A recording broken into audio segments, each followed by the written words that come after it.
Mas Adi. Pagi ini kita akan mulai dengan acara Obras PMSM, Obras IR, Industrial Relation. Dan untuk mempersingkat waktu, izinkan saya menyerahkan opening kata pembukaan kepada Pak Herianto. Saya persilahkan Pak Herianto. Selamat pagi, terima kasih Mario. Assalamualaikum warahmatullahi wabarakatuh. Waalaikumsalam. Terima kasih, Waalaikumsalam. terima kasih Pak Lukman, Pak Didi, dan Pak Mario yang sudah siap dari pagi sebelum yang lain siap nih. Ada sama Priska dan juga teman-teman yang arrange untuk kegiatan pada pagi ini.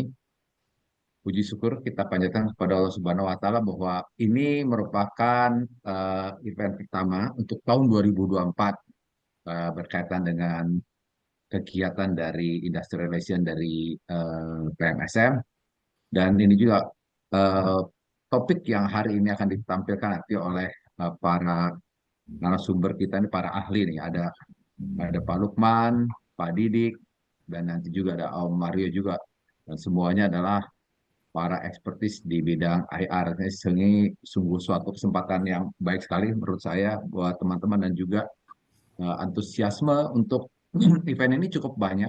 Pak Lukman, Pak Didi, sama Pak Mario, menurut saya artinya masih menjadi topik yang masih hangat ya, terutama ada para pengelola HR, dan saya juga berharap bahwa kesempatan ini juga bisa dimanfaatkan oleh baik oleh anggota maupun nanti ada dari apa namanya anggota yang member dari korporasi, dari individual, ataupun juga nanti dari asosiasi-asosiasi yang juga ikut hadir pada kesempatan ini. Dan saya berharap bahwa juga nanti materi nanti kita akan ada interaksi ya, karena tentunya teman-teman yang hadir sebagai partisipan pada hari ini nanti bisa langsung berinteraksi dengan para narasumber. Dan menurut saya ini kesempatan yang baik ya, karena interaksi ini para narasumber ini adalah ekspertis dan juga memang praktisi ya di bidangnya, sehingga apa yang nanti disampaikan tentunya lebih mudah nanti ketika teman-teman melakukan diimplementasi ataupun nanti pada saat aplikasi di perusahaan sendiri. Karena bicara IR ini kadang-kadang di perusahaan itu eh, hanya sedikit yang memiliki capability untuk itu, dan sangat spesifik juga ya apa namanya orang-orang yang memiliki capability untuk ini. Sehingga tadi ini event untuk semua belajar ya buat orang-orang HR, dan tentunya juga ini benefitnya sangat besar sekali apabila kita berusaha untuk mendengarkan dan juga mau mengetahui dan lebih dalam ya, lebih dalam, mengetahui lebih dalam, sehingga nanti apa yang disampaikan juga sangat sangat ini sekali, sangat apa sih namanya, sangat aplikatif ketika nanti diterapkan di perusahaan. Tentunya juga nanti ada beberapa hal ya yang berkaitan ya, masih kelanjutan nanti dengan industrial relation yang ada di PMSM. Mungkin nanti Pak Mario akan jelaskan apalagi kegiatannya. Tentunya teman-teman yang ada di apa namanya yang hadir pada kesempatan ini akan banyak saya mendapatkan manfaat berkaitan dengan industrial relation yang tentunya diselenggarakan oleh PMSM Indonesia. Akhir kata, saya ucapkan selamat mengikuti kegiatan diskusi hari ini, sharing dan diskusi menurut saya dengan materi yang cukup baik, artinya praktek, dan tentunya apa sih problematik yang berkaitan UCK ini masih banyak. Saya juga masih sering-sering mendapatkan pertanyaan-pertanyaan berkaitan dengan hal ini. Dan hari ini para ahlinya ada 3 paslon, ada ya paslon 1, 2, dan 3 ini udah siap semuanya. Nanti tinggal pilih saja yang mana. Nanti tanya Pak Didi, Pak Alkon, ataupun Pak Mario mau milih yang mana, silakan. Ya, oke. Oke, terima kasih buat teman. Selamat, semoga nanti sepanjang acara pada hari ini benar-benar bisa kita manfaatkan dengan maksimal berkaitan dengan adanya ekspor-ekspor yang kita siapkan untuk ini. Terima kasih. Assalamualaikum warahmatullahi wabarakatuh. Waalaikumsalam warahmatullahi wabarakatuh. Dan ini pesertanya udah lebih dari 100 ini, Pak Didik, Pak Lukman, sama Pak Mario. Baik.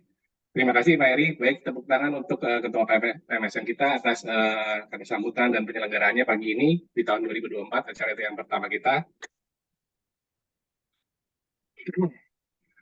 Terima kasih juga, sekarang kita sudah ada 100 peserta ya, dan tanpa ini lagi, ini panjang lagi, nanti pada akhir acara kita akan menyampaikan ada info acara untuk Industrial Relation Workshop ya yang akan dilaksanakan pada tanggal 1 dan 2 sampai 2 Maret. Flyer dapat dilihat, pendaftaran sudah dapat dibuka. Jadi untuk nanti lebih lanjut dari pembicaraan obrolan santai pagi kita ini, rekan-rekan dapat mendaftar untuk mendapatkan hasil yang lebih mendalam dan lebih kita sesuaikan dengan praktek juga. Terima kasih Bu Priska atas flyernya. Nanti bisa kita jelaskan lagi pada saat akhir acara dan nanti bisa berhubungan langsung dengan panitia untuk keterangan lebih lanjut. Izinkan pagi ini kita masuk ke pembicara pertama kita, Bapak Didi Mas Adi.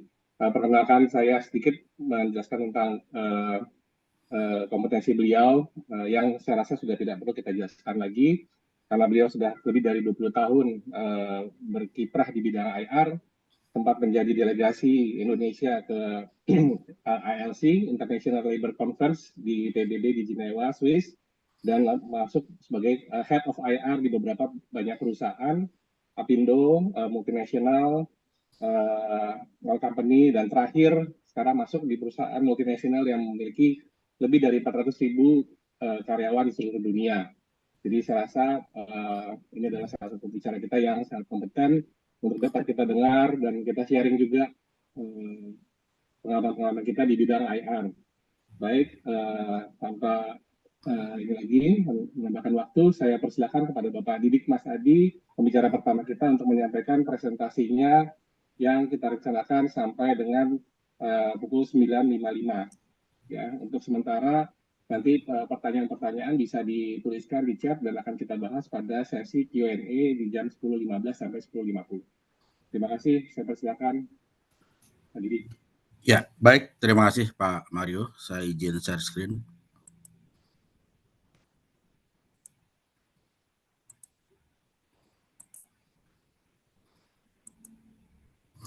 Bapak Ibu sudah kelihatan Pak Mario materi saya? Sudah kelihatan, bagus. Ya, terima kasih. Assalamualaikum warahmatullahi wabarakatuh. Semangat pagi, salam sejahtera untuk kita semua. Om Swastiastu, Namo Buddhaya, salam kebajikan. Terima kasih Pak Haryanto, Pak Lukman, Pak Mario, Bapak Ibu pengurus PMSM, dan juga Bapak Ibu para peserta, teman diskusi lah ya bahasa saya, karena di sini juga banyak senior-senior saya lihat yang hadir di dalam sesi diskusi ataupun sharing kita pagi ini.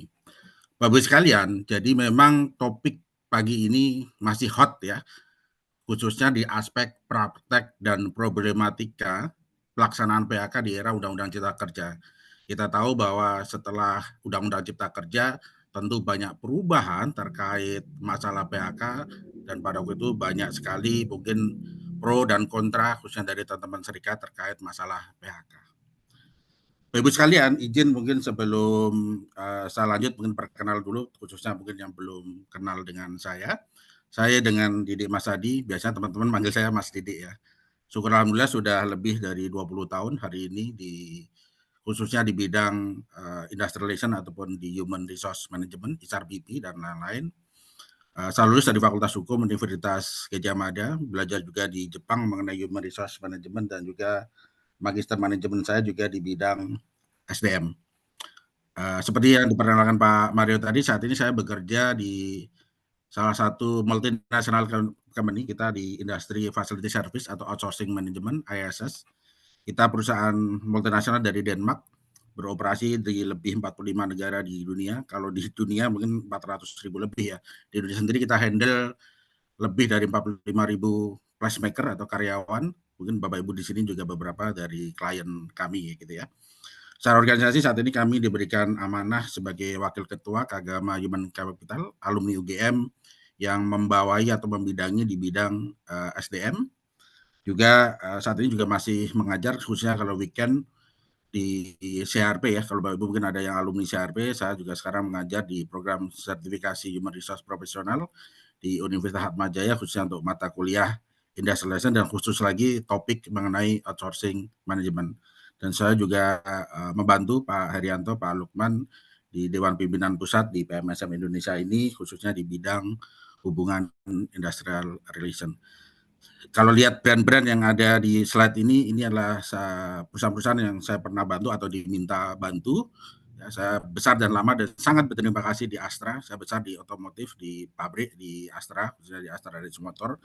Kemudian juga diminta bergabung di berbagai sektor industri. Saya pernah di oil and gas di Medco Energy, pernah di mining, Sinarpas Mining, FMCG juga pernah pastinya di Nestle, logistik di DHL dan lain-lain, dan sekarang di ISS Indonesia.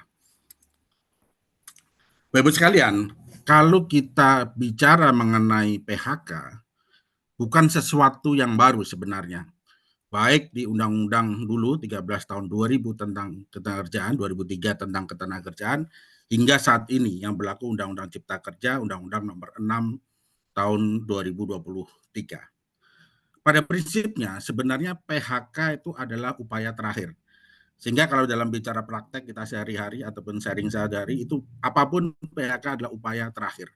Sehingga di dalam Undang-Undang Cipta Kerja maupun di PP 35 sebagai peraturan pelaksanaan dari Undang-Undang Cipta Kerja, pengusaha, pekerja, serikat pekerja dan pemerintah harus mengupayakan agar tidak terjadi putusan PHK. Jadi ini ada sesuatu yang paling ujung setelah semua upaya sudah kita lakukan. Namun demikian, tentu Bapak Ibu selaku para praktisi HR yang hadir di dalam diskusi pagi ini, itu sesuatu yang tidak mungkin kalau memang ya sudahlah, artinya memang sudah tidak dapat dihindari. Tentu itu harus kita jalankan sesuai mekanisme yang ada diatur di dalam Undang-Undang Ketenagakerjaan maupun di dalam PP 35. Artinya ada yang disebut nanti dengan pemberitahuan PHK, kita beritahukan, kita sampaikan baik kepada pekerja sendiri atau serikat pekerja di dalam perusahaan. Jadi memang ada proses komunikasi, ada pemberitahuan di sana, gitu ya.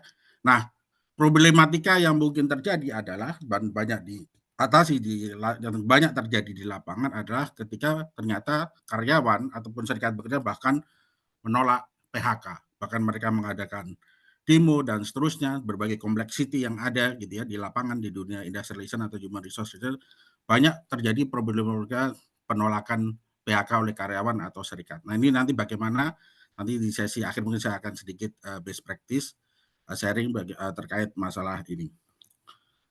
Bapak sekalian, kalau terdengar kata PHK, wah itu dunia seakan runtuh, begitu ya.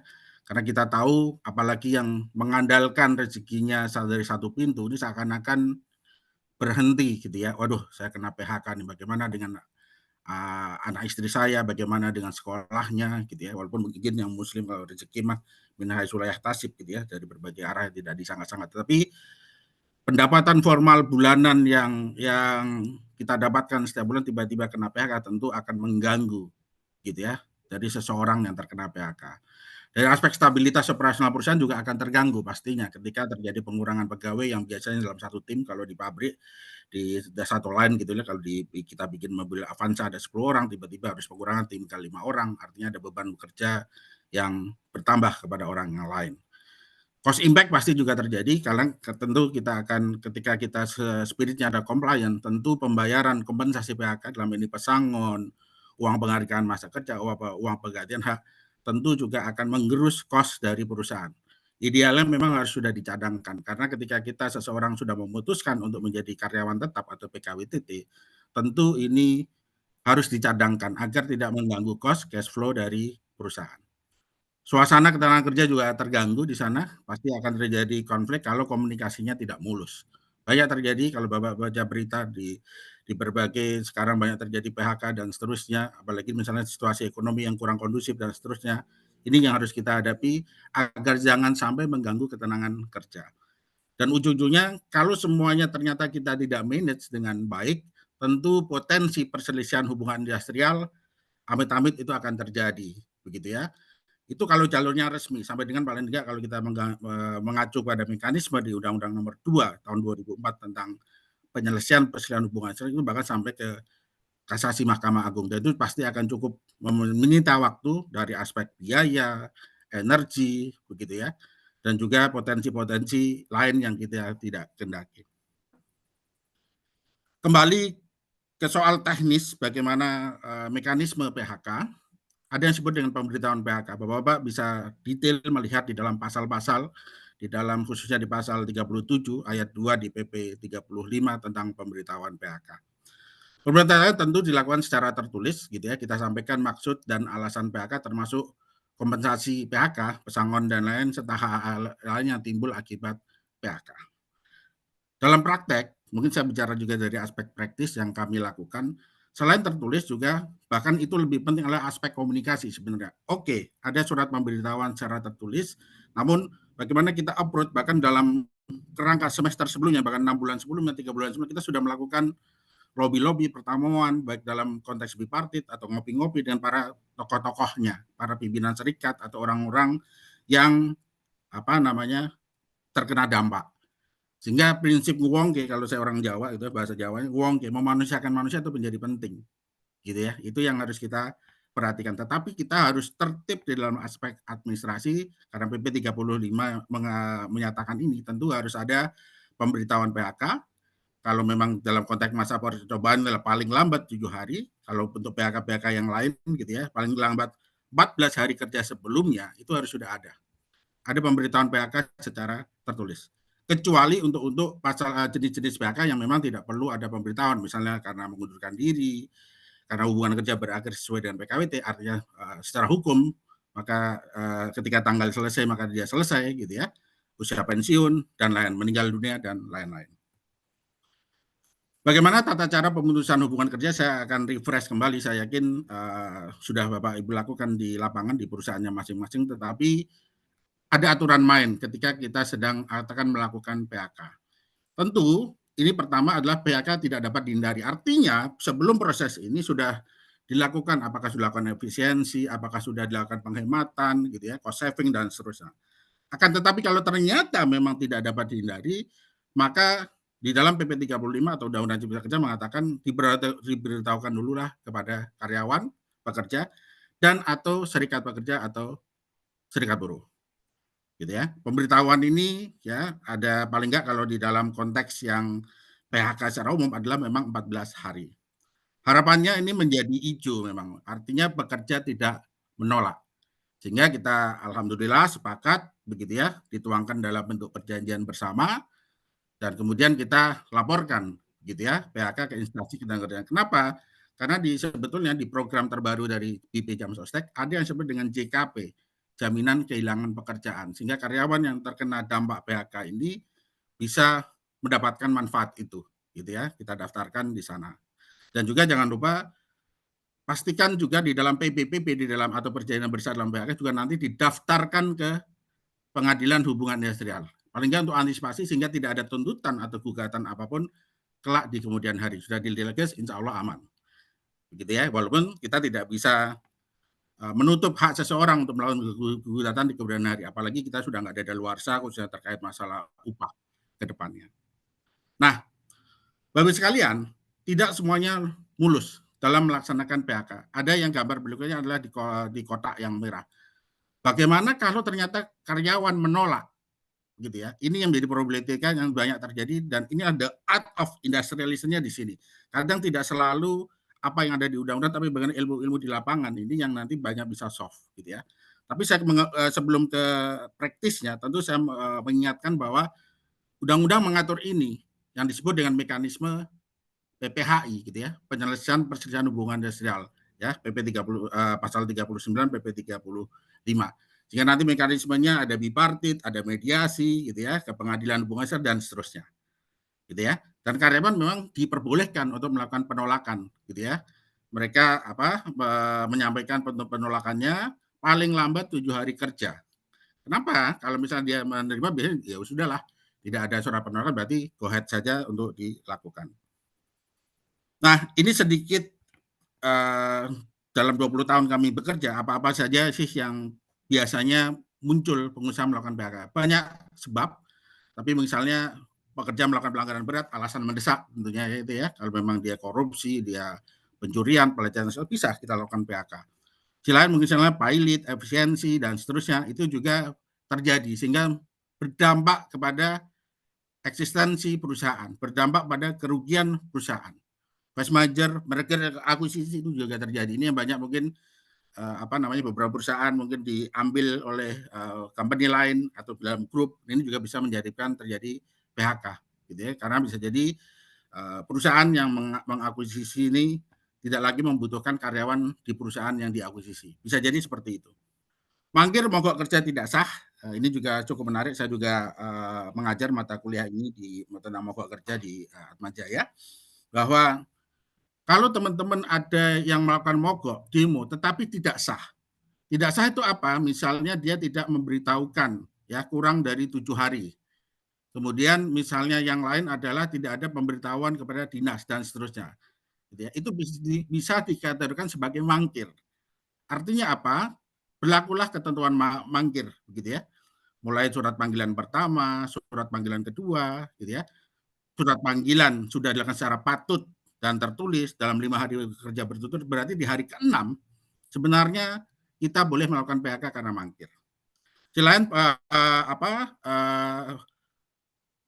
pengusaha melakukan PHK misalnya juga mengenai sakit berkepanjangan, itu juga diperbolehkan secara undang-undang. Tentu dengan ada mekanisme dan syarat-syarat di sana, ya. Artinya dia sudah 12 bulan berturut-turut, kemudian berlakulah persentase upah sakit berkepanjangan, begitu ya, 100%, 75%, 50%, hingga nanti terakhir 25% sampai dengan PHK. Setelah lebih setahun, maka itu juga diperbolehkan.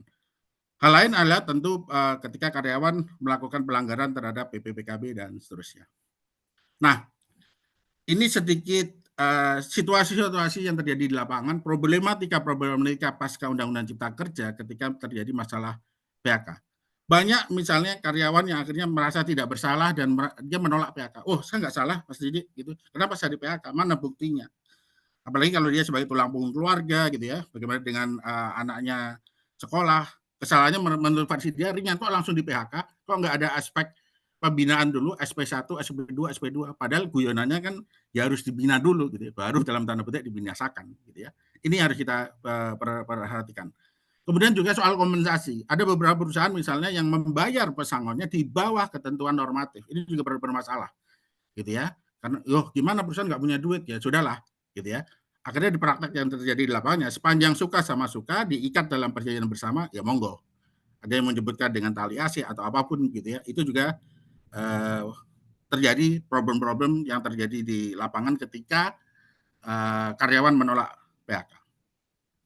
Bapak sekalian, saya merefresh kembali tentang kompensasi PHK. Jadi kompensasi PHK terdiri khususnya di dalam Undang-Undang Cipta Kerja. Mengapa teman-teman serikat pekerja, serikat buruh waktu itu banyak menolak Omnibus Law, banyak menolak Undang-Undang Cipta Kerja? Salah satunya adalah ini, pesangon. Ya, kita tahu dalam tanda petik memang jumlahnya menurun jika dibandingkan formula yang ada di Undang-Undang Nomor 13 Tahun 2003 tentang Ketenagakerjaan, ya. Pesangonnya misalnya nih, kalau dulu pensiun di Undang-Undang 13 gitu ya, paling enggak 2 kali ketentuan, sekarang cuma 1,75 dan seterusnya. Tapi memang inilah komponen yang berlaku per saat ini, per detik ini adalah Undang-Undang Cipta Kerja dan PP 35, itulah yang kita ikuti. Kemudian ada berikutnya uang penghargaan masa kerja, tentu untuk yang masa kerjanya di atas 3 tahun, gitu ya, silakan dibaca detail berapa kalinya dan seterusnya, itu ada semuanya di PP 35. Komponen yang lain adalah uang penggantian hak, gitu ya, dan tanpa 15%. Ini yang membedakan dengan sebelumnya, gitu ya. Kalau Undang-Undang 13 ada plus 15%, ya, ada untuk misalnya ongkos pulang, sisa cuti dan seterusnya. Tapi kalau sekarang di uang penggantian haknya tidak ada lagi 15% dari uang pesangon maupun uang, sehingga turunnya memang menurun jika dibandingkan sebelumnya. Berikutnya adalah tentu uang pisah, ya, di undang-undang tidak mengatur, tetapi diatur di masing-masing perusahaan dalam bentuk di dalam peraturan perusahaan atau PKB. Ini adalah secara umum komponen dari kompensasi PHK. Bapak Ibu sekalian, beberapa alasan PHK dalam praktek bisnis yang biasa kita lakukan tentu sebagian besar karena cost efisiensi. Ternyata bisnis tidak lagi bersaing, ya, harus agile, gitu ya. Disrupsi terjadi di mana-mana sehingga cost pasti menjadi cost, karena kita berbisnis, bukan yayasan tentunya, gitu ya. Ujungnya adalah revenue, ujung-ujungnya adalah profit dan seterusnya, sehingga setelah melakukan berbagai analisa dari perspektif helikopter view finance, ini kayaknya perlu dilakukan PHK karena perlu ada cost efisiensi. Penutupan bisnis, ya, pengoptimalan peran kepegawaian ini juga terjadi, gitu. Restrukturisasi yang dulu pekerjaan hanya cukup satu orang sekarang dengan satu orang bisa mengerjakan 2 orang misalnya, gitu ya. Misalnya sudah di fungsi HR, gitu ya, sudah people and culture business partner HRBP, gitu. Itu kan palu gada semua. Dia harus bisa IR, harus bisa talent management, harus bisa remunerasi dan seterusnya. Kalau dulu misalnya Jadi hanya ada 3 orang di situ, tapi cukuplah 1 orang tapi semuanya. Relokasi perusahaan itu juga terjadi, merger akuisisi tadi sudah kami jelaskan, menurunnya operasional perusahaan dan sudah. Saya sedikit highlight tentang opsi Alidaya karena paling nggak dalam 3 tahun lebih saya sekarang bekerja di ASS Indonesia, banyak klien-klien kami yang melakukan itu gitu ya, dialihkan ke kami. Apalagi sekarang di Undang-Undang Cipta Kerja yang berlaku sampai detik ini, itu outsourcing masih bisa berlaku di semua perusahaan dan tanpa core dan non-core. Sehingga izin beberapa klien kami bahkan di level-level engineer, staff pun bisa di-outsourcingkan. Karena secara cost, apalagi kalau di beberapa multinasional harus ada approval ke headquarter-nya masing-masing secara global, opsi Alidaya adalah salah satu yang terbaik secara finansial dan risk. Mengapa? Karena itu dialihkan risiko-risiko. Sehingga ketika misalnya klien-klien kami ada masalah, kami yang handle ke Rungkut, Surabaya, bahkan ke Kalimantan, dan untuk menyelesaikan masalah-masalah industrialization ke negara yang ada di sana. Karena ini salah satu opsi yang bisa dilakukan ketika dalam aspek cost. Teknologi baru, disruption, itu juga terjadi gitu ya, sehingga kita tahu dulu mulai jasa marga di gerbang-gerbang tol ada karyawan, sekarang cukup kartu, belum nanti yang lain gitu ya. Teknologi semakin berkembang itu juga berpotensi untuk dilakukannya PHK artinya pengurangan orang. Bapak sekalian, sedikit mengingatkan bahwa di undang-undang ada larangan-larangan PHK, sehingga kita tidak semena-mena ketika melakukan PHK. Nanti silakan dibaca detail, nanti materi sudah saya kasihkan ke Mbak Friska di sini. Misalnya kita dilarang PHK ketika seseorang sakit, gitu ya. Jadi harus melalui waktu 12 bulan terus-menerus, gitu ya. Kewajiban kepada negara, ibadah yang sedang haji atau juga tidak boleh kita lakukan PHK. Menikah juga sama.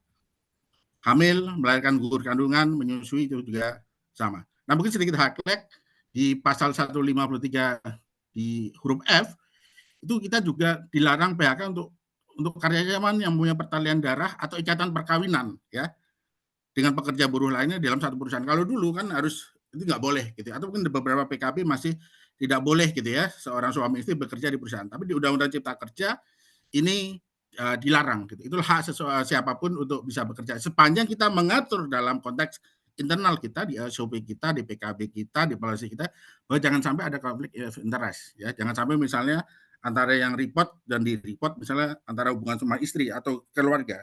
Tapi prinsipnya adalah kita tidak bisa mem-PHK tapi harus dipertimbangkan dari berbagai aspek. Kemudian juga tidak kita dilarang perusahaan dilarang untuk melakukan PHK karena karyawan menjadi pengurus serikat pekerja. Ini union busting, ini berbahaya juga, apalagi di multinational company gitu ya. Bisa menjadi isu global gitu ya, bisa ke ILO dan seterusnya kalau kita mem-PHK karena seseorang menjadi anggota dari serikat buruh. Karena potensi union busting akan sangat besar di sini. Termasuk misalnya berbeda paham agama, aliran gitu, apalagi sedang pemilu, Anda nggak milih 01, nggak milih 02, 03 di PHK, nggak boleh itu juga gitu ya, karena semuanya setara, equal opportunity gitu ya, equal employment opportunity (EEO) pasal 6 di Undang-Undang 13 tahun 2003. Kita juga dilarang ketika mem-PHK dalam keadaan karyawan kita yang sedang cacat atau sakit, amit-amit gitu ya, orang sudah kena kecelakaan kerja gitu ya, sampai kita PHK. Karena semuanya ada mekanismenya, berarti harus menunggu sembuh paling tidak, paling nggak kalaupun sakit berkepanjangan adalah menunggu 1 tahun. Nah, konsekuensinya apa? Sebetulnya di pasal 153 ayat 2 ini kalau PHK dilakukan dengan alasan-alasan tadi yang tidak sesuai aturan, itu bahkan bisa batal demi hukum. Dan pengusaha wajib mempekerjakan kembali karyawan tersebut. Gitu ya. Bapak sekalian, ini mungkin sedikit sharing ataupun break practice yang kami jalankan di 20 tahun di berbagai perusahaan besar. Sebagian besar saya berkarir di multinational company, di Astra, di Nestle, dan lain-lain. Di Medco, ASS sekarang. Pertama, kita dorong bahwa perusahaan kita adalah patuh kepada compliant. Mengapa? Ini adalah awal tidak terjadi perselisihan hubungan industrial. Pastikan misalnya tidak ada di bawah upah minimum. Pastikan mekanisme PHK-nya juga sesuai prosedur. Nggak bisa nih, hari ini dipanggil, malam ini dipanggil, terus besok langsung PHK, nggak bisa. Ini orang, gitu ya. Ini bukan robot, bukan alat produksi, tetapi harus ada komunikasi di sana. Yang kedua adalah dukungan top management. Ini sangat penting. Kalau Anda tidak di para praktisi HR di sini, HR director atau para senior manager tidak didukung oleh CEO, tidak didukung oleh board of director, itu akan tidak berguna, gitu ya. pastikan kita align sebagai bisnis partner, misalnya harus align dengan top manajemen kita dan didukung 100% penuh, 100% lebih penuh untuk melakukan PHK ini, gitu ya. Kalau tanpa dukungan itu akan sulit, termasuk konsekuensi, misal nanti ada perselisihan, misal ada mogok kerja, kita pastikan di backup penuh oleh top manajemen kita. Kemudian juga komunikasi dan dukungan seluruh caleg. Ini kuncinya, salah satu kata kunci. Bahkan bisa jadi kalau bahasa saya di lapangan, lebih 70% keberhasilan PHK itu ada di aspek komunikasi sebenarnya. Ilmu-ilmu ada di lapangan, bukan sekedar ilmu-ilmu yang ada di undang-undang. Itu penting, ya, para lawyer dan itu penting. Tetapi di lapangan kita aspek komunikasi, kita bagus membina dengan union, disnaker, karyawan, bahkan informal leader. Sedikit cerita, misalnya pada waktu saya di Nestle atau sekarang saya menangani Nestle, misalnya ke klien kami, bahkan saya harus ketemu dengan para gus dan kiai-kiai yang ada di Pasuruan ketika misalnya ada pengurangan, misalnya seperti itu. Karena itulah ketika misalnya para gus, kiai, tokoh-tokoh pesantren misalnya itu sudah mendukung, itu insya Allah warga juga akan ikut. Karena banyak sekali, apalagi di konteks bisnis Alida ya, banyak bersinggungan dengan banyak community, para preman dan seterusnya. Ini ilmu-ilmu lapangan yang kadang tidak diperoleh di buku-buku undang-undang. Tertib administrasi itu juga menjadi hal yang sangat penting ya. Jangan sampai diremehkan. Mengapa? Kalau nanti ada aspek amit-amit terjadi perselisihan sampai dengan pengadilan, itu hal menjadi penting. Karena yang dilihat adalah bukti-bukti. Anda ada perjanjian bersamanya enggak? Anda ada berita acaranya enggak? Kapan? Risalahnya mana? Daftar hadirnya mana? Itu menjadi penting. Dan ujungnya kami berharap, walaupun kita pagi ini bicara tentang PHK, usahakan jangan sampai terjadi perselisihan hubungan. Artinya selesai semuanya di bipartit, komunikasi bagus, tanda tangan PB selesai, dan tidak ada dispute sampai ke atasnya. Walaupun kita harus selalu siap kalau terjadi perselisihan. Untuk mengingatkan saja, ini adalah gambaran bagaimana prosedur penyelesaian perselisihan hubungan industrial sesuai Undang-Undang Nomor 2 tahun 2004 tentang penyelesaian perselisihan hubungan industrial. Cukup panjang Bapak Ibu semua, gitu. Kalau terjadi perselisihan, ya, bukan berarti menafikan teman-teman lawyer di sini ya, kalau memang itu pintu rezekinya, gitu. Jadi kalau terjadi perselisihan di dalam PHK khususnya, tentu harus dilakukan bipartit terlebih dahulu. Ini kan 30 hari. Kalau ternyata tadi menjadi problem, menolak, tentu akan lanjut ke atasnya, ya, ke mediasi, ke disnaker. Paling tidak 30 hari, tapi dalam prakteknya pasti lebih, gitu ya, akan keluar anjuran. Kalau anjuran selesai, kedua belah sepakat selesai, tanda tanganlah PB, perjanjian. Tapi kalau misalnya tidak ada kesepakatan, ya, itu bisa lanjut lagi ke pengadilan hubungan industrial, gitu ya, hingga sampai ke Mahkamah Agung misalnya. Paling nggak kalau undang-undang bicara 140 hari kerja, tetapi di dalam praktek bahkan lebih dari itu, ada sampai 2 tahun dan seterusnya. Belum lagi nanti soal upah proses, gitu ya, yang nanti bisa jadi di lapangan sudah 6 bulan dulu dan seterusnya. Tapi inilah yang perlu kita antisipasi ketika terjadi problematika yang ada di lapangan ketika terjadi perselisihan hubungan khususnya karena PHK. Mungkin saja, terima kasih senior-senior di UGM, kemudian saya di Wakil Ketua di Kagama. Terima kasih, saya kembalikan kepada Pak Mario. Wassalamualaikum warahmatullahi wabarakatuh. Waalaikumsalam warahmatullahi wabarakatuh. Terima kasih banyak Pak Didi atas presentasinya yang sangat komprehensif. Mohon maaf waktunya memang terbatas, tapi mudah-mudahan pada sesi IR workshop nanti kita bisa lebih mendalam dan lebih jelas. Dan buat rekan-rekan juga dapat semoga ditangkap intisari dari penyampaian Pak Didi yang sangat komprehensif. Untuk selanjutnya, perkenankan kami menyampaikan kepada pembicara berikutnya, yaitu Bapak Lukman Fauzi, yang sudah standby dari tadi pagi. Perlu kami sampaikan, Pak Lukman ini adalah Ketua Bidang Hubungan Industrial di bagian Hubungan Industrial di PMSM Indonesia. Sudah berpengalaman kurang lebih 26 tahun di bidang IR. Yang awalnya dari manajemen, akhirnya bergeser ke IR dengan berbagai posisi. Dari mulai di company, terus dari Head of HR Manufacture di PT Goodyear, PT Service Indonesia, Assistant Director Legal and HR, Nestle Indonesia VP Employee Relation, dan terakhir di Danone Indonesia untuk institusional legal affairs dan aktif di bidang-bidang lain seperti Apindo. Mungkin untuk mempersingkat waktu dan mohon maaf Pak Lukman tadi ada penambahan waktu sedikit, saya serahkan media ini kepada Pak Lukman untuk menyampaikan presentasinya. Silakan Pak Lukman, terima kasih. Tepuk tangan bagi kita semua. Baik, terima kasih Pak Mario. Silakan Pak. Oke, Selamat pagi Bapak Ibu semuanya. Eh, Terima kasih Pak Didi yang sudah sharing luar biasa materinya. Barangkali kita berdua akan saling melengkapi ya. Jadi kayak profil saya mungkin sudah disampaikan oleh Pak Mario dijelaskan sepintas. Nah, saya akan langsung masuk saja ke materi saya. Jadi saya mulai memang dari definisi ya tentang pemutusan hubungan kerja. Ini masalah istilah tapi sebenarnya punya salah memahami itu bisa memberikan penafsiran konteks yang salah. Sebagai contoh, pengistilahan PHK dengan pemutusan hubungan kerja dengan pengakhiran hubungan kerja, ya. Karena kalau di dalam aturan normatifnya, di dalam undang-undang, yang dipakai adalah pemutusan hubungan kerja. Tapi sering kita mendengar istilahnya pengakhiran hubungan kerja. Nah, jadi pemutusan hubungan kerja dengan pengakhiran hubungan kerja itu punya makna yang berbeda. Ya, kalau pemutusan itu berarti pengakhiran hubungan kerja, ya, di mana pengakhirannya itu bisa terjadi di ujung atau di tengah-tengah. Artinya bisa jadi hubungan kerja itu memang belum berakhir, tetapi dipaksa untuk adanya sebuah pemutusan atau pengakhiran hubungan kerja, atau juga bisa jadi di akhir sebuah hubungan kerja.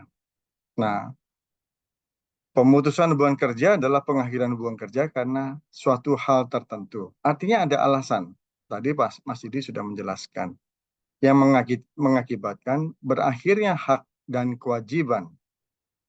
Hak dan kewajiban dari siapa? Yaitu dari pekerja dan pengusaha. Nah, di sini ada istilah lain yaitu hubungan kerja. Karena pada saat kita bicara tentang pemutusan hubungan kerja, maka sebenarnya yang diakhiri adalah hubungan kerjanya. Nah, tentu kita harus paham apa itu yang dimaksud dengan hubungan kerja. Hubungan kerja adalah hubungan antara pengusaha dengan pekerja berdasarkan perjanjian kerja. Nah, jadi ada turunannya lagi. Sebuah hubungan kerja, maksudnya turunan adalah pemaknaannya yang harus kita pahami lagi. Jadi satu, pemutusan hubungan kerja, kita harus paham apa hubungan kerja. Hubungan kerja adalah hubungan antara pengusaha dengan pekerja berdasarkan perjanjian kerja yang punya 3 unsur. Pekerjaan, upah, dan perintah. Nah, lalu ada lagi perselisihan hubungan kerja. Ya, perselisihan pemutusan hubungan kerja adalah perselisihan yang timbul karena tidak adanya kesesuaian pendapat. Artinya ada perselisihan mengenai pengakhiran hubungan kerja yang dilakukan oleh salah satu pihak. Nah, tadi di awal saya sudah menyinggung tentang pengakhiran hubungan kerja, di mana pengakhiran hubungan kerja itu adalah yang diakhiri adalah hubungan kerjanya yang berdasarkan perjanjian kerja. Sebagaimana tadi sudah dijelaskan, bahwa unsur dari sebuah perjanjian kerja itu adalah adanya pekerjaan, lalu adanya upah, dan adanya perintah.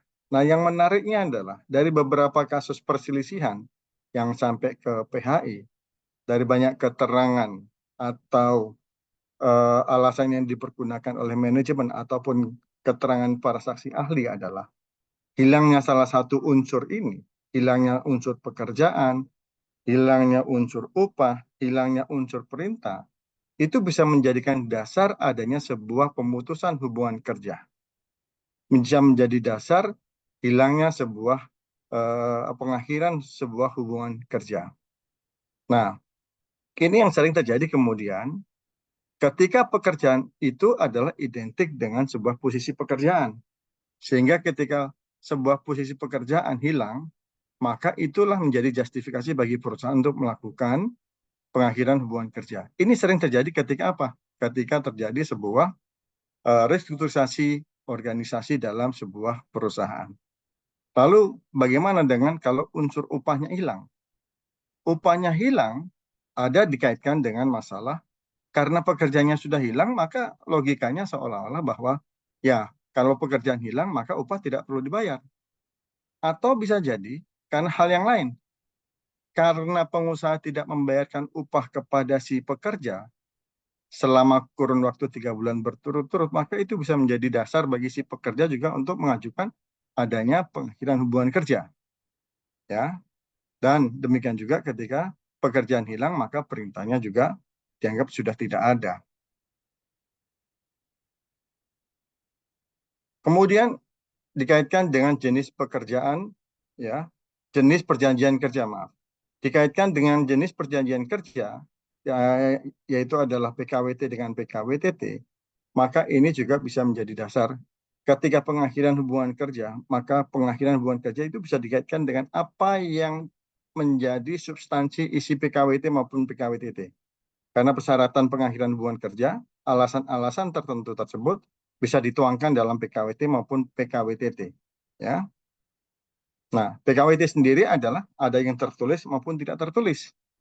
Nah, menariknya adalah pernah terjadi sebuah perselisihan karena tiadanya sebuah perjanjian kerja secara tertulis, kemudian si pekerja ini di PHK oleh pengusaha, kemudian si pekerja tidak memberikan pesangon kepada si pekerja. Alasannya apa? Karena dianggap bahwa perjanjiannya tidak ada. Karena tidak adanya perjanjian, maka dianggap seolah-olah ketika mereka mengakhiri hubungan kerjanya tidak perlu membayar pesangon. Maka ini adalah hal yang salah. Ya, karena kenapa? Konteksnya adalah pemahamannya yang harus dibangun adalah bahwa perjanjian kerja waktu tidak tertentu itu bisa dibuat secara tertulis maupun tidak tertulis. Tiadanya sebuah perjanjian kerja, maka itu akan dianggap bahwa perjanjian kerjanya adalah menjadi perjanjian kerja yang permanen atau PKWTT. Alasan PHK, tadi Pak Didi juga sudah menjelaskan, maka alasan PHK itu selalu dikaitkan dengan hal tertentu, adanya alasan tertentu, di mana alasan tertentu itu bisa diatur secara luas di dalam perjanjian kerja, di dalam peraturan perusahaan, maupun di dalam perjanjian kerja bersama. Jadi di situ ada hal keleluasaan bagi manajemen untuk mengatur apa saja alasan-alasan yang dapat dibuat untuk mengakhiri sebuah hubungan kerja. Ada juga karena alasan hukum, ya. Contoh sebagai karena berakhirnya PKWT, karena meninggal, pensiun, ataupun aksi korporasi. Nah, aksi korporasi ini banyak modelnya, ya. Ada penggabungan, akuisisi, pemisahan perusahaan, peleburan, pilot, efisiensi, perusahaan tutup, perusahaan dalam PKPU maupun force majeure. Dan ada juga dikaitkan dengan kondisi perusahaan rugi atau tidak rugi, ya. Nah, tentu kondisi perusahaan rugi tidak rugi ini nanti berkait dengan masalah kompensasi hak PHK bagi pekerja. Inisiatif dari PHK itu sendiri itu bisa dilakukan oleh pekerja maupun oleh pengusaha. Loh, kok bisa pekerja yang melakukan PHK dirinya sendiri? Bisa. Sebagai contoh adalah ketika si pekerja mengajukan permohonan pengunduran dirinya, maka itu berarti inisiatif dari si pekerja. Kalau inisiatif dari pengusaha, ini adalah biasa dikaitkan dengan berbagai hal yang terkait dengan apa yang sudah disepakati di dalam perjanjian kerja, PP ataupun PKB, atau karena alasan-alasan hukum lainnya. Ya. Dikaitkan dengan dampak PHK, maka perlu dilihat ketika terjadi sebuah PHK, maka berarti berakhirnya sebuah hak dan juga berakhirnya kewajiban. Dan juga yang perlu diperhatikan, apa yang menjadi hak pekerja ketika sudah terjadi PHK. Jadi sebenarnya kalau kita bicara tentang PHK, tidak cukup hanya kita memberikan atensi kepada proses PHK-nya sendiri, tetapi apa hak pekerja yang harus diperhatikan ketika setelah terjadi PHK itu sendiri menjadi hal yang penting juga, ya. Nah, pertanyaan mendasar, kalau ketika terjadi PHK, lalu berakhir hak dan kewajibannya, kapan waktu berakhirnya? Karena ini juga sering menjadi satu perselisihan perdebatan. Sebagai contoh, ketika perusahaan memberikan melakukan PHK kepada seseorang atau pekerjanya, apakah kemudian otomatis semenjak diberikan surat PHK maka berakhir begitu saja upahnya dan yang lain-lainnya? Nah, ini tentu nanti kita akan bahas. Ya. Hak-hak pekerja yang muncul setelah terjadi PHK adalah jaminan hari tua, jaminan kehilangan pekerjaan, juga jaminan pensiun. Nah, sering muncul perselisihan juga. Kenapa? Kadang-kadang ketika terjadi si pekerja sudah di PHK, ketika mau mengambil haknya berupa JHT atau jaminan hari tua, si pekerja baru sadar kok iuran jaminan hari JHT-nya, BPJS tenaga kerjanya tidak sesuai dengan upahnya. Misalnya upahnya 5 juta, tetapi kenapa kok yang diiur hanya 4 juta, misalnya seperti itu. Nah, itu akan menjadi satu permasalahan sendiri. Permasalahan berikutnya adalah bagaimana dengan mekanisme pemrosesan klaim jaminan kehilangan pekerjaan. Ini juga masih sering menjadi kendala di dalam praktek.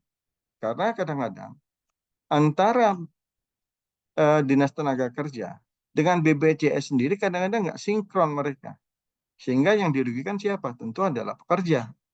Sementara hak untuk mengklaim JKP, jaminan kehilangan pekerjaan, itu adalah 3 bulan. Dan berikutnya adalah hak PHK. Nah, apa saja hak-hak pekerja yang harus dibayarkan oleh si pengusaha kepada si pekerja terkait dengan terjadinya PHK itu sendiri. Kalaulah seandainya setelah terjadi PHK, kemudian itu bisa diterima oleh pekerja, maka selayaknya penerimaan PHK itu dituangkan dalam bentuk kesepakatan yang dituangkan dalam bentuk perjanjian bersama. Kenapa? Karena kalau seandainya walaupun PHK-nya, pengakhiran hubungan kerja itu terjadi, kemudian tidak ada sebuah kesepakatan, maka ini ada kaitan dengan masalah klaim JKP-nya, jaminan kehilangan pekerjaan. Karena dia tidak akan bisa untuk bisa mengklaim, karena salah satu syarat untuk mengajukan klaim jaminan kehilangan pekerjaan adalah adanya sebuah penyelesaian perselisihan PHK yang ingkrah. Artinya kalau itu masuk ke dalam proses perselisihan litigasi dalam proses persidangan, berarti harus sampai ke Mahkamah Agung. Atau juga bisa jadi kalau dalam bentuk PB, sampai PB-nya ini mendapatkan akte pendaftaran PB-nya dari PHI. Ya. Nah, ketika terjadi penolakan PHK, nah ini resiko-resiko yang perlu diperhatikan. Kalau menerima PHK-nya maka menjadi mudah. Tetapi ketika ini terjadi penolakan, maka yang harus dipertimbangkan adalah apa resiko penolakan tersebut. Ada beberapa hal, ya. Yang pertama bisa jadi adalah karena perselisihan akan menimbulkan perselisihan PHK-nya. Karena si pekerja menolak, ya sudah kalau gitu diperselisihkan. Dan menyangkut masalah perselisihan PHK sendiri, maka akan mengikuti ketentuan penyelesaian proses perselisihan sesuai dengan Undang-Undang Nomor 2 Tahun 2004.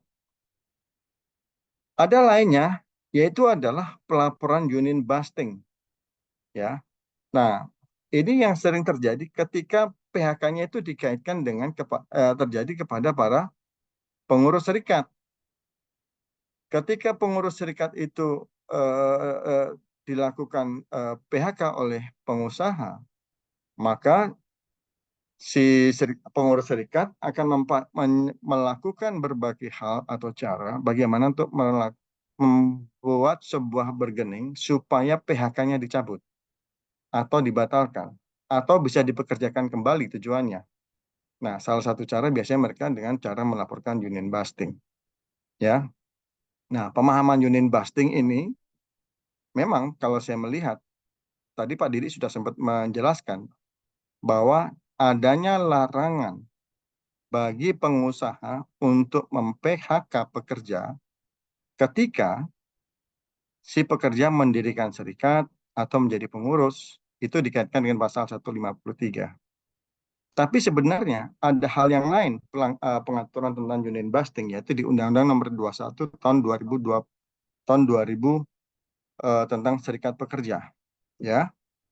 Nah, di dalam pasal 28 di sana dinyatakan tentang larangan bagi siapapun untuk menghalang-halangi untuk menjadi anggota serikat atau tidak menjadi anggota serikat, menjadi pengurus atau tidak menjadi pengurus, melakukan kegiatan serikat pekerja ataupun tidak melakukan kegiatan serikat pekerja dengan cara-cara salah satunya adalah melakukan PHK. Nah, memang PHK terhadap pengurus serikat pekerja ini memang agak rentan, harus hati-hati. Artinya, bukan berarti bahwa kemudian serikat pekerja menjadi kebal. Karena kenapa? Kalau seorang pengurus serikat pekerja ternyata terbukti melakukan sebuah pelanggaran dan itu terpenuhi unsur-unsur pelanggaran yang berdampak kepada sebuah sanksi PHK, maka pengusaha punya hak untuk melakukan PHK-nya. Nah, dinamikanya ada di sana tentunya. Dan yang terakhir ada dikaitkan dengan pelaporan hak asasi manusia, ya. Dan ini juga dikaitkan banyak kasus ya, pelaporan-pelaporan PHK kepada pengurus atau pekerja itu kemudian dikaitkan dengan masalah kasus hak asasi pelanggaran hak asasi manusia. Walaupun itu sebenarnya terlalu mengada-ngada, ya. Belum tentu, tapi bukan berarti tidak mungkin itu dapat terjadi, asal memang kita harus hati-hati. Nah, perselisihan PHK ketika tidak sepakat, maka ada 3 alasan atas tidak sepakatnya tersebut. Bisa jadi sebuah PHK itu tidak sepakat karena alasan PHK-nya yang menurut si pekerja atau serikat itu dianggap tidak tepat. Atau bisa jadi karena proses PHK-nya itu sendiri. Atau bisa jadi kompensasi PHK-nya yang tidak sesuai. Nah, 3 alasan ini yang perlu diperhatikan ketika pengusaha ingin melakukan sebuah langkah PHK. Nah, ketika terjadi sebuah perselisihan PHK yang perlu diperhatikan berikutnya adalah proses perselisihannya tentunya. Ketika masuk ke dalam proses perselisihan PHK, maka argumentasi yang akan dibangun atau yang akan menjadi perdebatan di dalam proses perselisihannya adalah apakah alasan PHK-nya sudah tepat sesuai dengan aturan yang ada di dalam perusahaan, baik di dalam perjanjian kerja, peraturan perusahaan maupun PKB, atau sudah sesuai tidak dengan aturan hukum ketenagakerjaan yang berlaku. Nah, ini tentu akan menjadi satu diskusi yang cukup panjang, bagaimana melihat atau mempelajari sebuah proses perselisihan PHK itu sendiri. Nah, berikutnya adalah ada hal yang menarik. Kalau saya menelaah tentang alasan PHK yang ada di dalam PP 35. Tadi Pak Didi sudah sempat menyinggung bahwa ketika terjadi sebuah PHK, maka maksud dan alasan PHK itu harus diberitahukan oleh pengusaha kepada pekerja.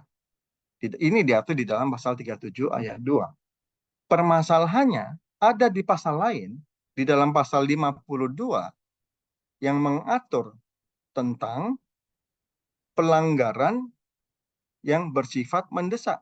Karena di dalam pasal 52 ya, dalam ayat 3 dinyatakan pengusaha dapat melakukan PHK sebagaimana dimaksud pada ayat 2. Ayat 2 dari pasal 52 ini adalah PHK terhadap pekerja karena alasan pekerja buruh melakukan pelanggaran bersifat mendesak. Nah, yang menjadi masalahnya di dalam ayat 3 adalah PHK-nya tanpa pemberitahuan sebagaimana dimaksud dalam pasal 37 ayat 2.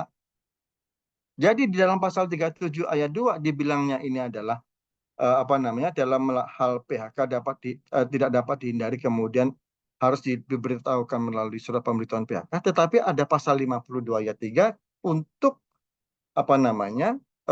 pelanggaran yang bersifat mendesak sehingga pengusaha dapat melakukan PHK tanpa ada pemberitahuan.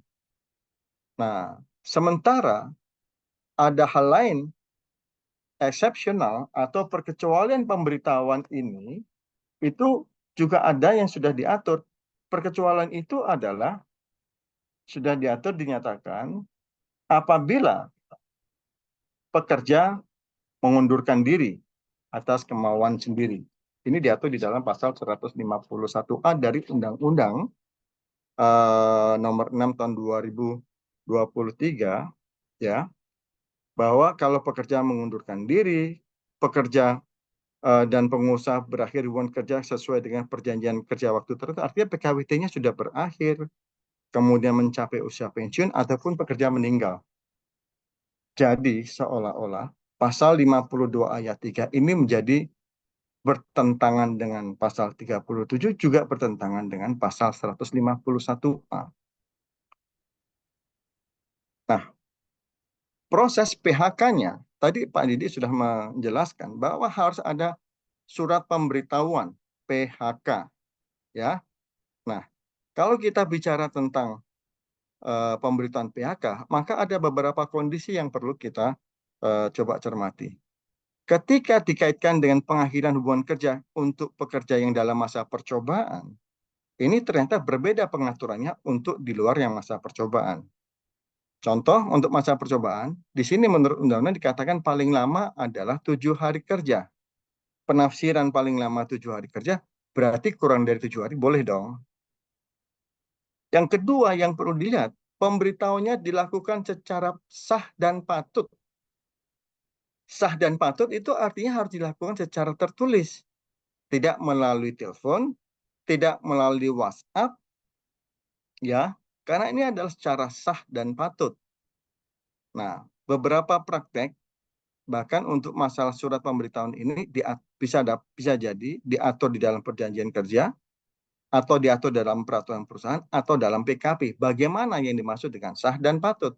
Tapi kalau tidak diatur, maka sesuai aturan undang-undang, artinya dilakukan secara surat tertulis dan tercatat. Artinya surat itu bisa diterima oleh si pekerjanya.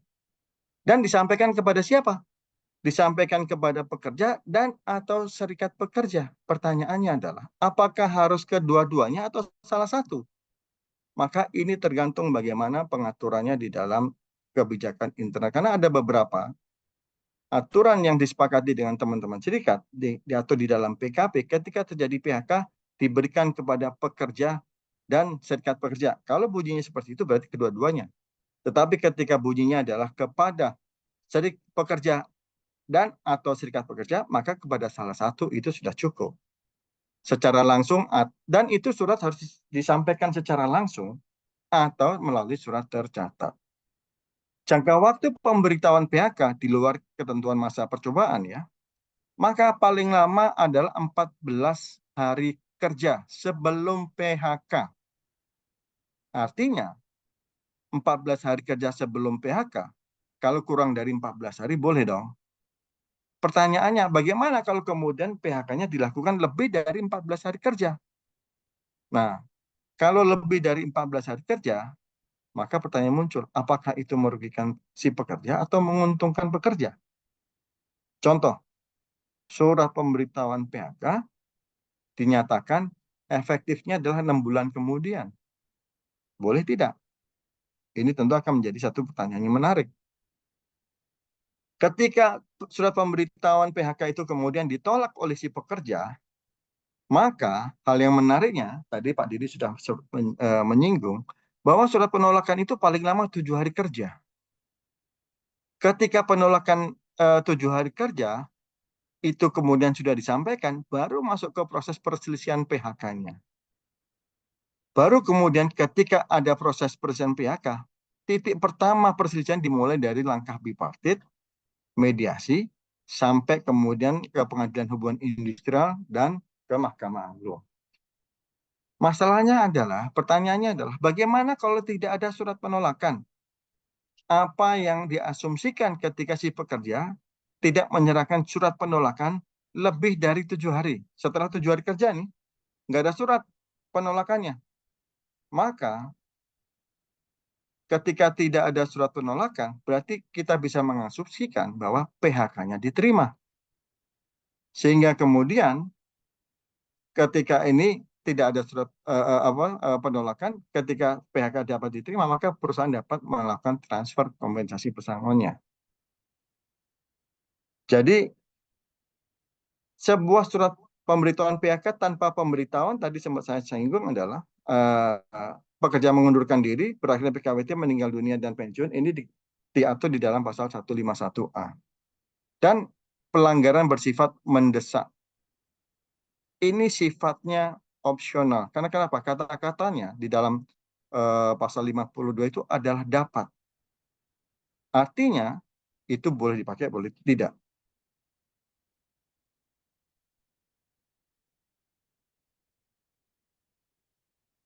Izin Pak, waktunya. Yes, oke. Dalam surat pemberitahuan PHK, apa yang perlu diperhatikan? Pertama adalah tanggal pembuatan suratnya. Yang kedua adalah alasan PHK-nya seperti apa. Yang ketiga adalah nilai kompensasi PHK dan kapan rencana pembayarannya. Berikutnya adalah disampaikan Anda punya hak untuk menolak dalam jangka waktu 7 hari kerja, dan bila tidak memberikan tanggapan, maka kita bisa sampaikan bila si pekerja tidak menolak, tidak menyampaikan surat penolakannya secara tertulis, maka kita bisa sampaikan bahwa berarti Anda menerima surat PHK-nya. Lalu konfirmasi alat pekerja dan rekening pekerja. Nah, ini adalah model proses PHK dikaitkan dengan skorsing. Jadi, kalau seandainya terjadi setelah dikeluarkannya pemberitahuan PHK, maka ada dua kemungkinan. Apakah dia setuju atau tidak? Kalau seandainya si pekerja setuju, maka akan terjadi kesepakatan dibuat dalam PB, sampai kemudian didaftarkan ke PB-nya ke PHI sehingga mendapatkan akte pendaftaran PB. Tetapi apabila menolak, maka ini akan masuk langsung kepada proses perselisihan PHK sesuai dengan ketentuan Undang-Undang Nomor 2 Tahun 2004. Yang menjadi pertanyaan, bagaimana kalau itu diskorsing dengan tidak diskorsing? Ya, karena konsekuensinya kadang-kadang ada dalam praktek ketika ada PHK diikuti disertai dengan adanya surat pemberitahuan skorsing. Nah, yang perlu diperhatikan ketika ada skorsing, maka konsekuensinya adalah si pengusaha tetap punya kewajiban membayar upah proses. Dan hak-hak lainnya tetap wajib diberikan. Dan ketika ada skorsing, maka maknanya bahwa hubungan kerja belum putus. Sampai nanti menunggu putusan yang ditentukan oleh putusan dalam pengadilan atau sampai terjadi sebuah kesepakatan antar para pihak. Ya. Nah, ini tadi sempat saya singgung, ketika ada sebuah tanpa ada surat penolakan, berarti pengusaha bisa menafsirkan bahwa PHK-nya diterima, kemudian kita bisa membayarkan hak PHK-nya, tapi kalau kemudian sudah dibayarkan kompensasi hak PHK-nya, ternyata kemudian si pekerja menggugat, maka tetap kita juga tidak bisa mengelak, maka akan terjadilah sebuah proses perselisihan kembali. Nah, prinsip utama dalam sebuah PHK itu adalah tidak mudah. Oleh karena itu, adalah langkah yang paling tepat ketika ada PHK dibungkus, disepakati dalam sebuah kesepakatan.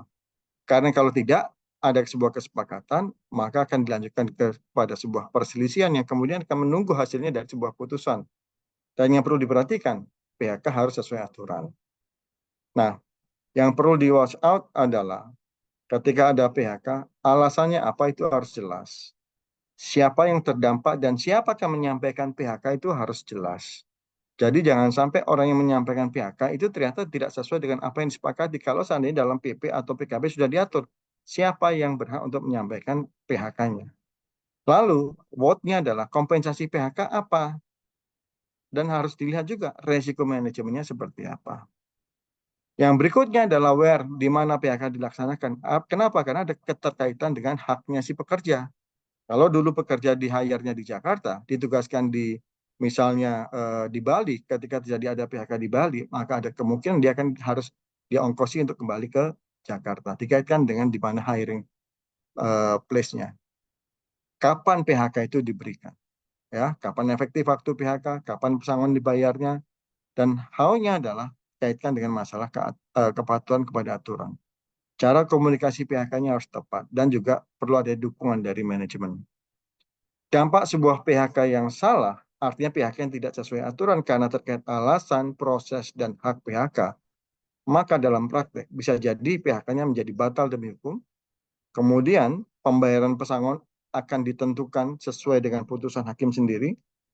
Kemudian ada muncul potensi untuk membayar upah proses, pembayaran hak lain sesuai dengan perjanjian kerja PP dan PKB, ataupun putusannya menjadi NO. Artinya, gugatan tidak dapat diterima karena adanya cacat formil. Ya, demikian Pak Mario. Nah, paparan yang bisa saya sampaikan ini mudah-mudahan melengkapi dari apa yang sudah disampaikan oleh Pak Didik. Dan selanjutnya kita kalau ada yang bertanya silahkan. Baik, baik Pak Lukman, terima kasih banyak atas paparannya yang singkat, padat dan jelas. Jadi setelah ini kita akan masuk ke sesi Q&A. Jadi kita lihat di sini bahwa dalam waktu yang terbatas tidak dapat banyak yang kita sampaikan. Dan sekali lagi juga kita sampaikan di sini bahwa masalah PHK sebagai topik yang paling populer itu tetap terkait dengan berbagai hal dalam hubungan industrial di perusahaan. Mulai dari penerimaan pekerja, mulai dari peraturan perusahaan, PKB, sikat pekerja, manajemen, peraturan, dan juga dari pemerintah, beserta juga pelaksanaan dari peraturan perundangan dalam persidangan. Dan kita selalu berusaha untuk mencegah, seperti tadi Pak Didi bilang, upaya terakhir adalah dengan proses PHK. Tapi kita akan berusaha untuk menyelesaikan di perusahaan. Dan juga kita akan preventif lagi, berusaha membuat peraturan perusahaan yang baik, ataupun PKB yang sesuai dengan kesepakatan dengan serikat kerja. Sehingga untuk hal-hal itu kami rasa sangat perlu nanti kita akan sampaikan dalam IR workshop yang akan kita lakukan pada tanggal 1 dan sampai 2 Maret. Jadi materi semua ini akan kita sampaikan secara komprehensif dalam waktu 2 hari. Jadi mohon pengertiannya, hari ini kita akan menyampaikan hal yang inti saja dulu. Selanjutnya kami persilakan kepada para pembicara untuk menyampaikan tanggapan dan jawaban atas pertanyaan-pertanyaan dari peserta. Terima kasih, saya persilahkan. Izin bertanya, selamat pagi, izin bertanya dengan Agus. Ya, silakan Pak Agus. Pak, gini, untuk case PHK, misalkan kita membuat surat pemberitahuan PHK kepada karyawan tersebut, yang tadi dijelaskan kan paling lama 14 hari. Nah, misal di surat tersebut kita terbitkan tanggal 1 Februari 2024. Nah, kemudian isi suratnya dia terakhir bekerja esok harinya tanggal 2 Februari 2024 sambil menunggu yang bersangkutan menanggapi 7 hari ke depannya. Itu gimana, Pak? Oke. PHK-nya tanggal efektif 1 hari kemudian. Betul. Nah, kan dikatakan bahwa dalam jangka waktu PHK-nya itu kan maksimal adalah 14 hari kerja. Paling lama ya? Ya. Paling lama itu penafsirannya adalah ya berarti paling lama. Jadi apakah boleh dilakukan PHK-nya itu kemudian 1 hari? Bisa jadi. Dalam beberapa kasus itu dilakukan karena kaitan dengan pelanggaran bersifat mendesak. Ya, fraud yang terbukti, pencurian yang ketangkep basah oleh security, ya. Nah, itu bisa jadi. Kan nggak lucu. Sudah ketangkep basah, melakukan sebuah tindakan yang sangat luar biasa, tapi masih tetap diizinkan untuk masuk kerja. Ini juga menjadi hal yang kontradiktif. Makanya maksimal adalah 14 hari kerja.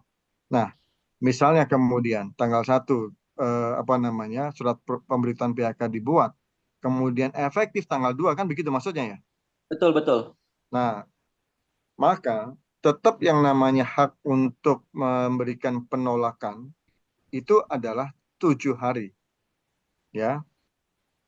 Baik undang-undang melalui berdasarkan undang-undang maksimal paling lama 7 hari itu tidak bisa dilanggar. Ya. Nah, artinya bagi si pekerja juga bisa menyampaikan penolakannya saat pada hari yang sama boleh, pada hari berikutnya boleh, tapi paling lama adalah 7 hari kerja. Gitu, Kalau Pak. case-nya bukan pelanggaran berat, Pak, misalkan ya efisiensi aja gitu. Kalau efisiensi saja, maka apabila itu dilakukan, ya perusahaan bisa-bisa saja, tapi pasti akan menjadi masuk ke ranah perselisihan berikutnya kan. Pertanyaannya adalah, apakah 1 hari itu menjadi hal yang cukup masuk akal apa tidak? Aturan 1 hari itu kemudian secara undang-undang memang dikatakan paling lama adalah 14 hari kerja. Tapi kalau dikaitkan hanya 1 hari berikutnya kemudian langsung di PHK dan tidak masuk kerja, maka tidak menyalahi tetapi nanti akan dikaitkan dengan hal yang lainnya. Ingat ada 3 hal yang perlu diperhatikan ketika terjadi PHK. Alasan, proses, dan hak kompensasi. Ya. Salah Baik, satu ini terlanggar, itu bisa mempengaruhi pada sebuah putusan. baik, intinya segini, kalau untuk misalkan hak segala macamnya kita akan coba penuhi gitu sesuai dengan aturan. Ya, oke. Nah, Pak Mario, ini ada beberapa pertanyaan sudah masuk di YouTube juga ya, ternyata ya. Oke, terima kasih Ya, Pak betul, atas Pak. jawabannya Pak. Ya, oke. Paling kita coba tampung dulu semua, kita jawab ya sebisanya. Kalau memang mungkin nanti ada yang belum bisa kita jawab saat ini, kita akan susulkan jawabannya ya jika berkenan. Terima kasih, Pak. Itu Pak Silakan. Didi mau menambahkan Ya, nih? boleh. Ini Mungkin saya akan jawab. Ada yang beberapa chat yang ada di Zoom ini. Paling nggak ada 2 pertanyaan ya. Pertama mengenai PHK alasan mendesak. Kemudian bagaimana kalau beralih PKWT kemudian menjadi PKWTT.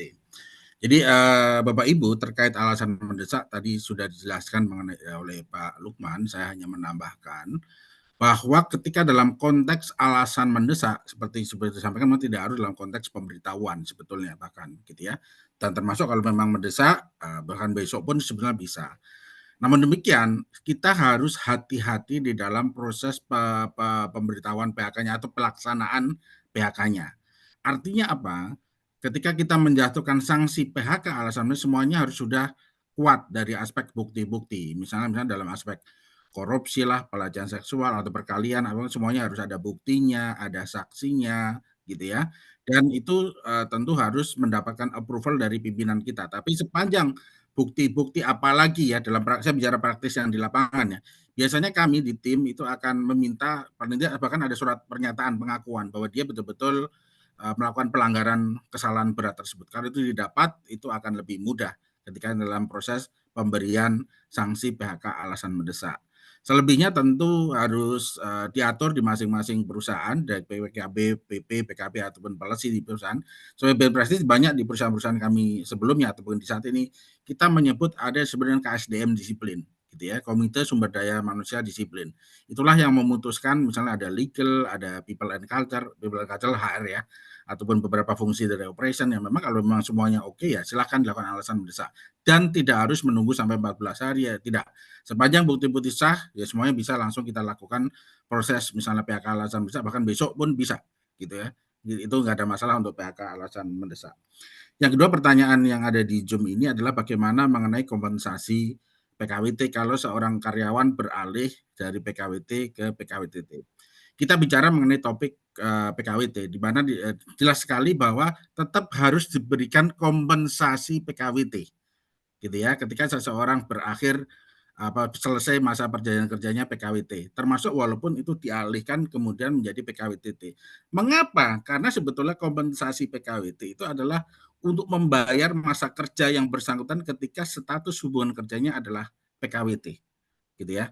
Misalnya dia harus tahun atau bahkan kurang tahun, ya proporsional kan di dalam kita di topik lain, di pasal lain di PP 35 ini. Jadi PP 30 ini bukannya masalah PHK tapi juga mengatur juga mengenai PKWT termasuk kompensasi PKWT, bahkan mengatakan wajib ya untuk diberikan kompensasi PKWT ketika seseorang termasuk beralih ke menjadi karyawan tetap ataupun ketika selesai PKWT-nya. Demikian. ya, saya ada pertanyaan ya lainnya ya. Saya ini ada pertanyaan menarik. Mau tanya, kira-kira ini berlaku juga nggak untuk perusahaan manpower supply, artinya outsourcing ya? Atau mungkin outsourcing ya? Kalau misalnya tiba-tiba ada permintaan PHK dari klien, jadi prinsipal, perusahaan prinsipal, immediately, apakah yang harus dilakukan? Nah, ini terkait dengan untuk outsourcing. Ketika prinsipal ingin meminta kepada perusahaan outsourcing untuk menggantikan karyawannya yang memberikan pelayanan kepada prinsipal, maka perlu dilihat bahwa biasanya dalam sebuah perjanjian outsourcing antara si prinsipal dengan perusahaan outsourcing, kan ada hal yang namanya kalau prinsipal tidak puas atau pelayanannya tidak bagus, punya hak untuk meminta penggantian orang. Permintaan pergantian orang kepada perusahaan outsourcing, maka perlu diingat, maka ketika terjadi pengakhiran hubungan kerja, bukan berarti prinsipal yang mem-PHK orang. Karena si pekerja itu bukan karyawannya si prinsipal. Pekerja itu adalah karyawannya si perusahaan outsourcing. Sehingga pihak yang punya yang punya kewenangan untuk melakukan pemutusan hubungan kerjanya adalah bukan prinsipal. Perusahaan prinsipal hanya meminta penggantian. Nah, masalah hubungan kerja berikutnya adalah perusahaan outsourcing yang harus menjalankan. Banyak hal yang dilakukan oleh perusahaan outsourcing. Kalau kayak misalnya di tempat Mas Didi, kalau seandainya tidak bisa jadi yang semula si pekerja atau security ditempatkan di perusahaan PTA, mungkin bisa dialihkan ke perusahaan PTB. Begitu. Tapi proses terjadinya pemutusan hubungan kerja itu bukan karena perusahaan prinsipalnya. Dan ini harus hati-hati. Karena banyak kasus yang kemudian seolah-olah, oh ini yang yang meminta adalah perusahaan prinsipalnya. Itu juga perusahaan prinsipal juga hati-hati karena pernah ada kasus. Untuk perusahaan outsourcing, ya, yang proses meng-hire-nya, yang menginterviewnya sampai yang mengakhiri hubungan kerjanya itu perintah dari prinsipal. Itu yang salah. Karena hubungan kerja antara karyawan outsourcing dengan perusahaan outsourcing adalah mereka berdua. Prinsipal nggak ikut campur seharusnya. Gitu. Ya. Nah, ada yang pertanyaan berikutnya. Bila ketentuan uang pisah tidak diatur di dalam PP PKP, apakah yang kemudian menjadi dasar perhitungannya? Nah, ini banyak praktek ini. Karena kenapa? Uang pisah kan dinyatakan saat ini sesuai dengan PP 35 itu kan harus diberikan. Ketika itu tidak diatur, maka di dalam PP ataupun PKB, maka perusahaan punya kewajiban untuk memberikan uang pisahnya. Tinggal nilainya berapa ya harus diputuskan. Karena kalau tidak nanti si pekerja punya hak untuk menuntut kepada si perusahaan. Gitu. Ya. Oke, ini ada 2 pertanyaan lagi. Tapi sebelum masuk ke pertanyaan yang berikutnya, apakah ada yang mau open mic, mau bertanya langsung dulu? Silakan dari peserta kalau ada yang mau menanyakan. Kalau enggak, saya masuk ke list pertanyaan yang sudah masuk ini.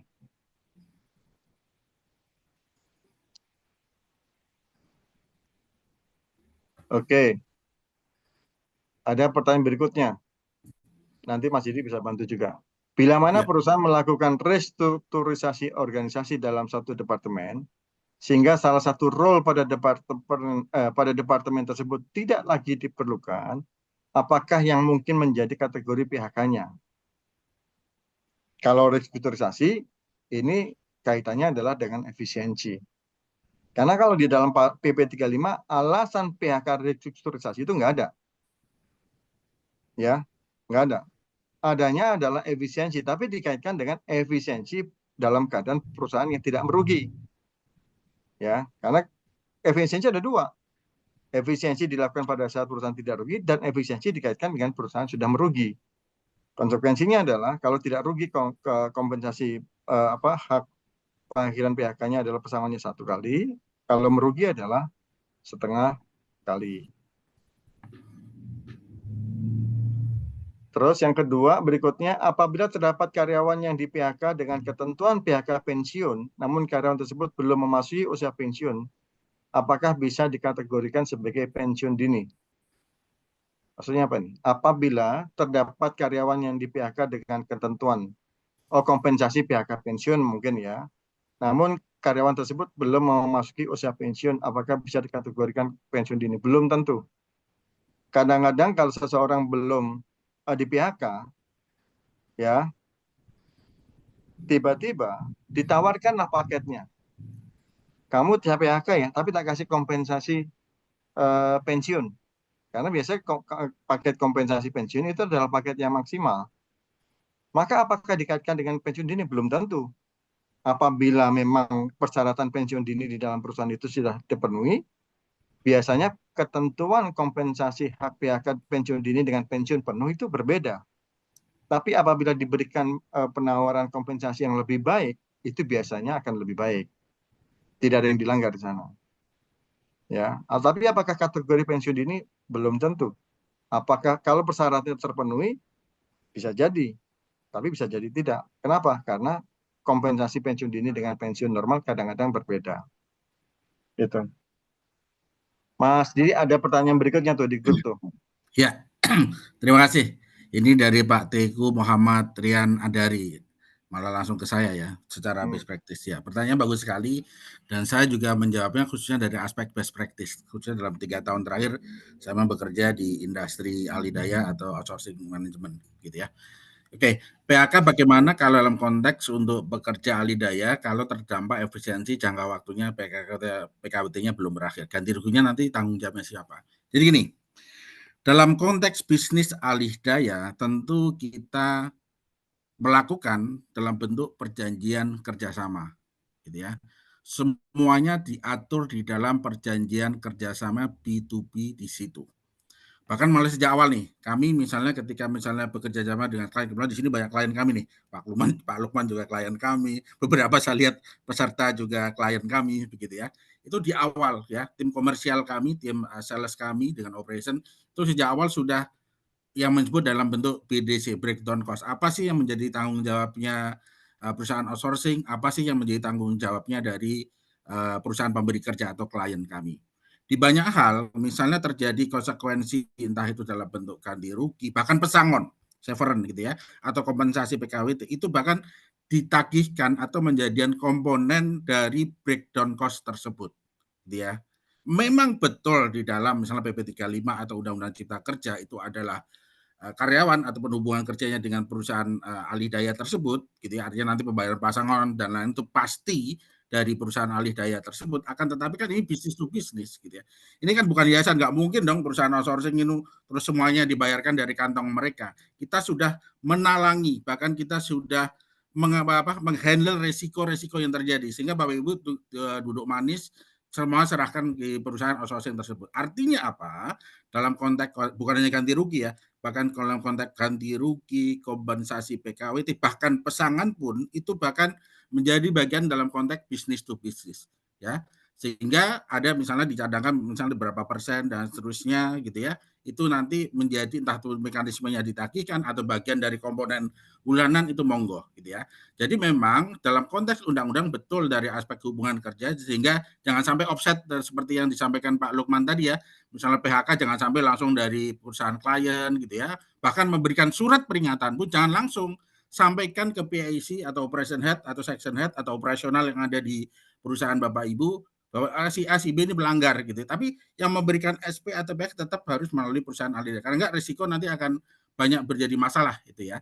Nah, dalam konteks ini kembali soal ganti rugi atau biaya, tetap biasanya di banyak bisnis alih daya itu nanti entah itu akan ditagihkan di klien atau bagian dari bisnis to bisnis yang diatur dalam perjanjian kerjasama atau komersial atau breakdown cost-nya. Demikian untuk yang terkait isu alih daya. Oke, ini ada berikutnya ada pertanyaan ke saya. Di mana ya? Yang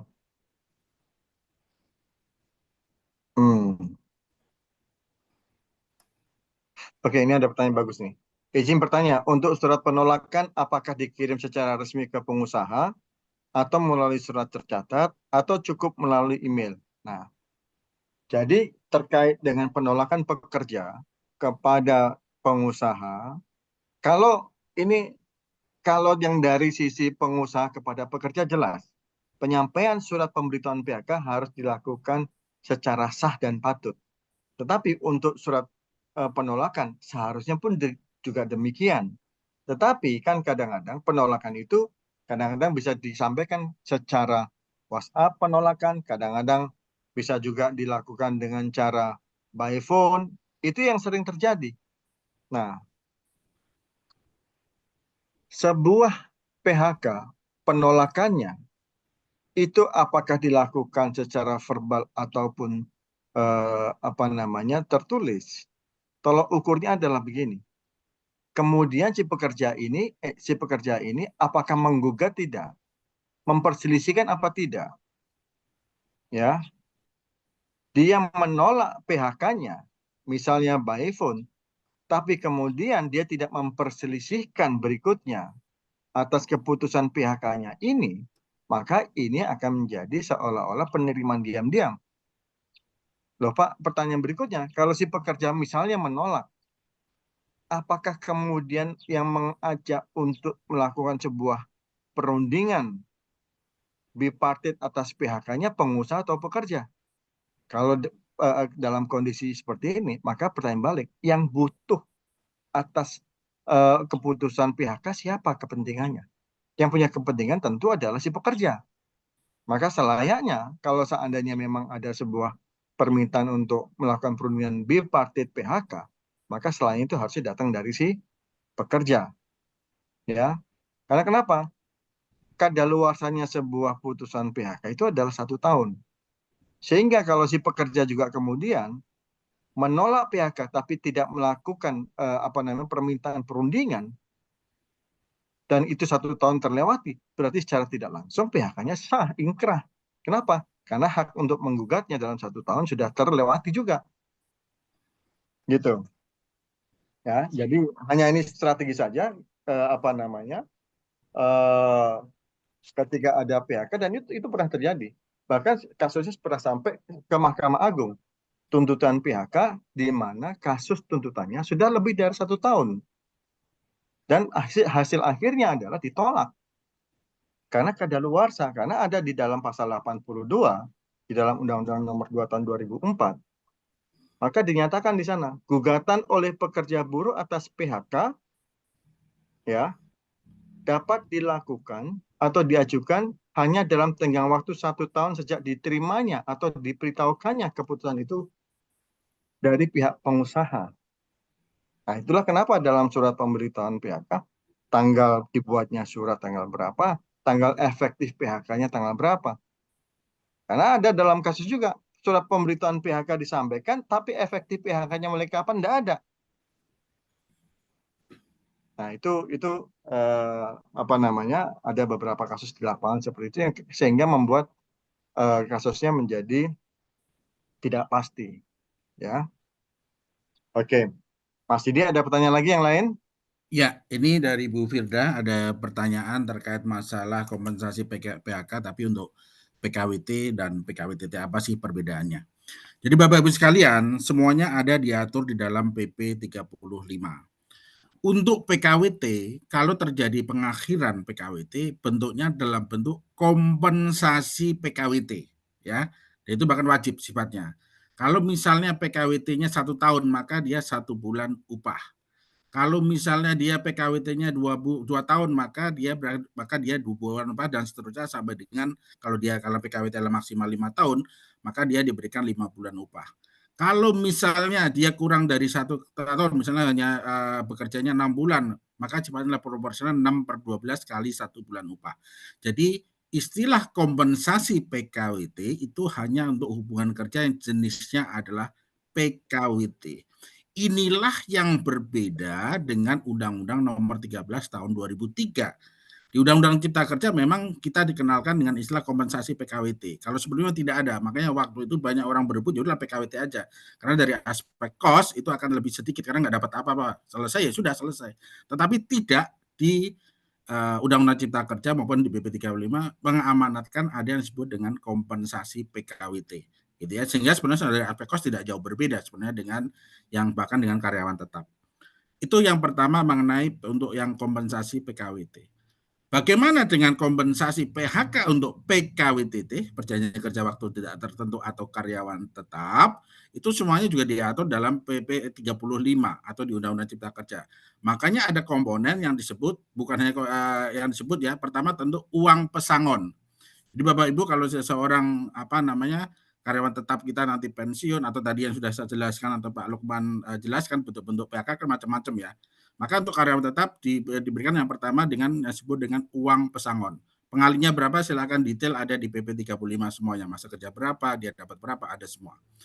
Yang kedua, selain uang pesangon mendapatkan yang disebut dengan uang penghargaan masa kerja atau UPMK ya, terutama untuk masa kerja di atas 3 tahun. Semuanya ada di sana. Berapa masa kerja 3 sampai 6 tahun berapa dan seterusnya ada di sana. Itu yang kedua. Yang ketiga ada yang disebut dengan uang penggantian hak ya. Biasanya mungkin dalam bentuk sisa cuti atau mungkin ongkos pulang ke tempat rekrutmen awal, point of hire gitu. Itu juga ada. Jadi paling tidak ada 3 komponen yang wajib kita berikan ketika melakukan PHK untuk karyawan tetap. Pertama yang disebut dengan uang pesangon, Kemudian yang kedua yang disebut dengan uang penghargaan masa kerja, yang ketiga yang disebut uang penggantian hak.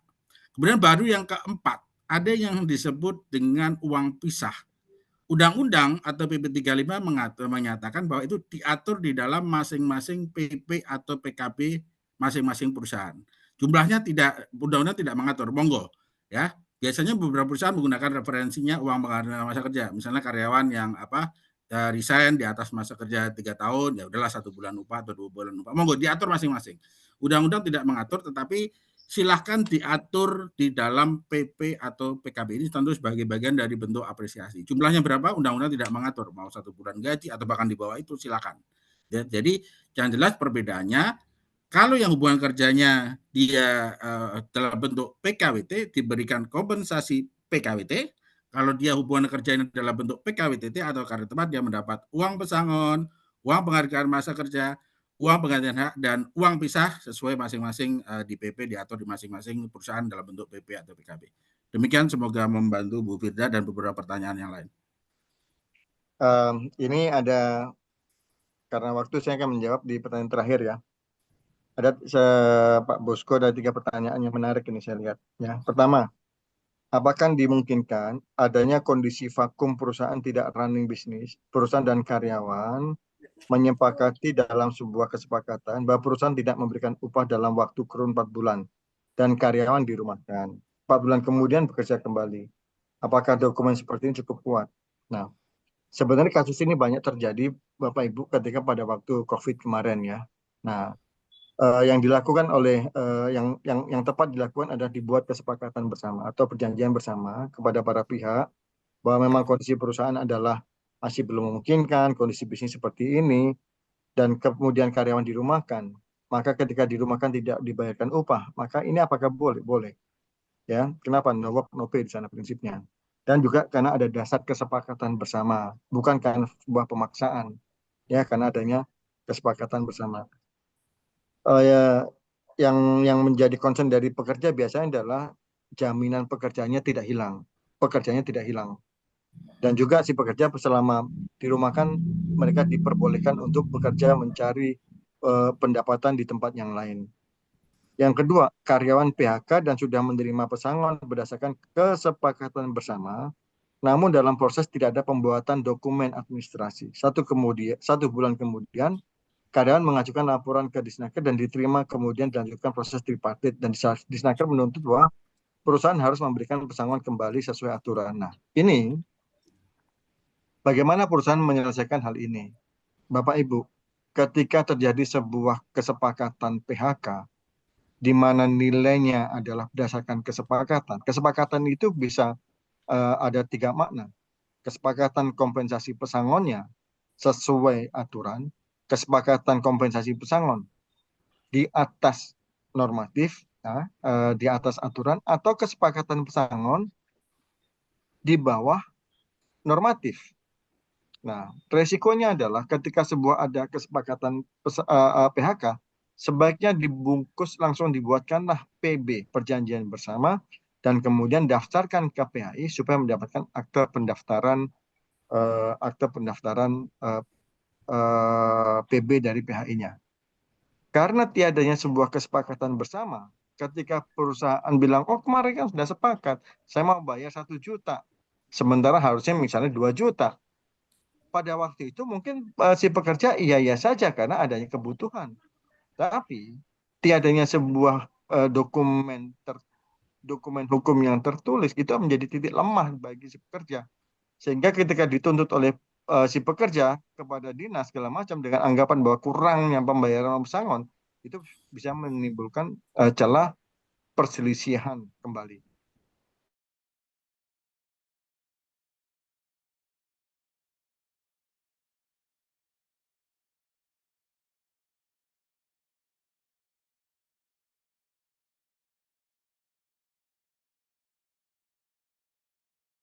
Kami SP pertama dan terakhir yang diatur di dalam PP 35. Apakah setelah kena SP tersebut, karyawan melakukan pelanggaran lagi bisa langsung di PHK? Ya, betul. Jadi kalau SP pertama dan terakhir, kalau dikaitkan dengan yang lama, itu sama seperti SP 3. Ya, artinya setelah ada seseorang mendapatkan SP pertama dan try dan melakukan pelanggaran kembali, maka bisa langsung di PHK. Tapi tergantung dengan bagaimana isi PKB, aturan yang ada di dalam internal perusahaan juga ya.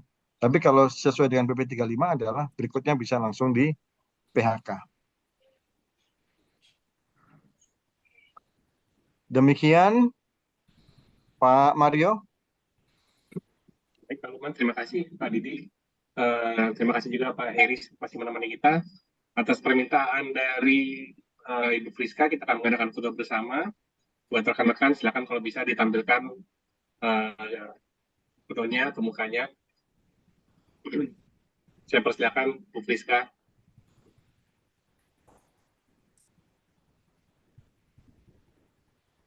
Kita tunggu aba-abanya ya Bu.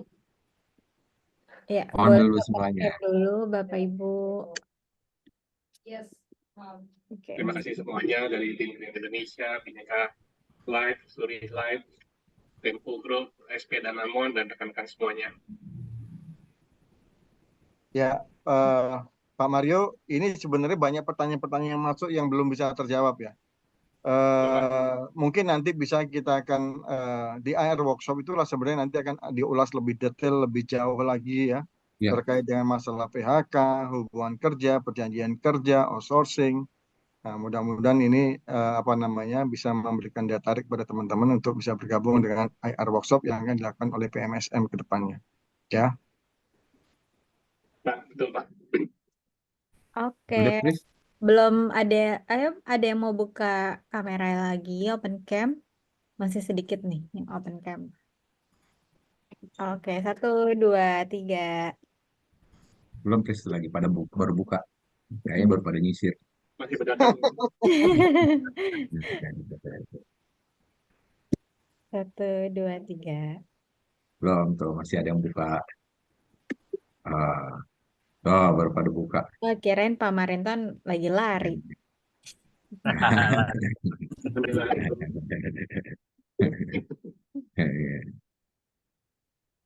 Oke, yang kedua.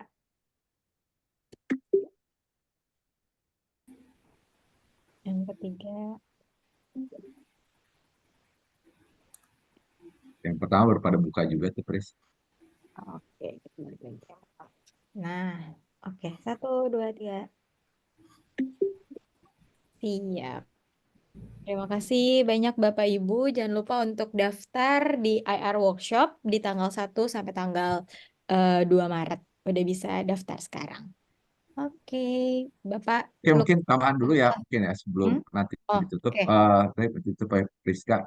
Teman-teman, mohon maaf tadi mungkin kapasitas dari Zoom-nya tadi agak limited, padahal sebenarnya kita buka agak banyak. Mohon maaf, tapi tadi kita coba cover dengan di YouTube. Ya, di YouTube tapi mungkin juga tadi masih bisa ya, di YouTube juga masih tadi bisa dilakukan. Tapi again bahwa materinya sangat bagus sekali ya untuk membuka atau menambah knowledge dari teman-teman, karena sebagai praktisi XR ini penting sekali. Kadang-kadang ada aturan itu biasanya bacanya nggak mungkin sampai mau baca selesai. Ini kebetulan ada ekspornya nih, ada Pak Lukman, Pak Mario, Pak Didik. Ini udah ahlinya nih di segala bidang nih. Pak Lukman berbagai macam perusahaan ataupun industri. Pak Didi juga nih, ini juga banyak sekali experience-nya, termasuk Pak Mario juga nih. Ini ada lawyer juga gitu ya. Jadi nanti teman-teman kalau masih ada yang punya curious untuk itu silakan.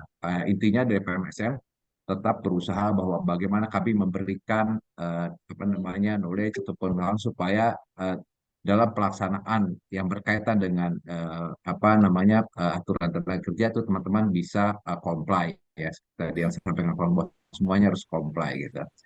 Oke, terima kasih banyak. Mohon maaf tadi mungkin ada keterbatasan Pak Lukman, Pak Didi, Pak Mario. Terima kasih banyak, Priska. Saya sangat bersyukur sekali, banyak sekali teman-teman yang masih mau terus belajar walaupun ini di weekend gitu ya. Ini menunjukkan bahwa teman-teman care dengan bagaimana mengelola karyawan itu agar comply dengan aturan dan juga bagaimana melakukan segala sesuatu tindakan dengan proper. Terima kasih semuanya. Assalamualaikum warahmatullahi wabarakatuh. Lalu Pak Didi, Waalaikumsalam. Thank you. Terima kasih Bu Heri, Bapak Ibu semua. Terima Selamat kasih Pak Mario. Lukman, Pak Didi, Pak Waalaikumsalam. Herianto. Terima kasih juga teman-teman yang hadir tadi, ada dari berbagai macam apa namanya, ada asosiasi, ada SP, ada sepeda nama juga, ada Tempo dan lain-lain. Terima kasih banyak. Eh, bisa stay dulu Boleh, untuk boleh. yang pengurus ya.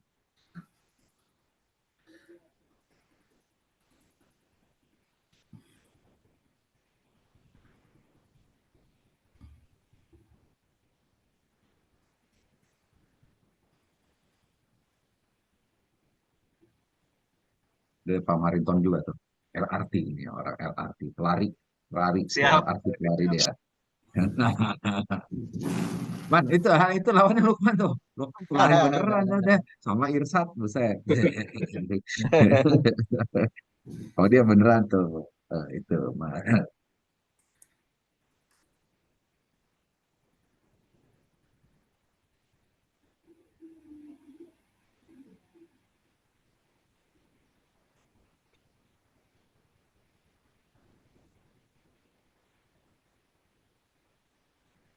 Please, Ya, Pak. yang Mana Friska? Ini peserta aku yang lain lagi mungkin bisa. coba remove. Oke.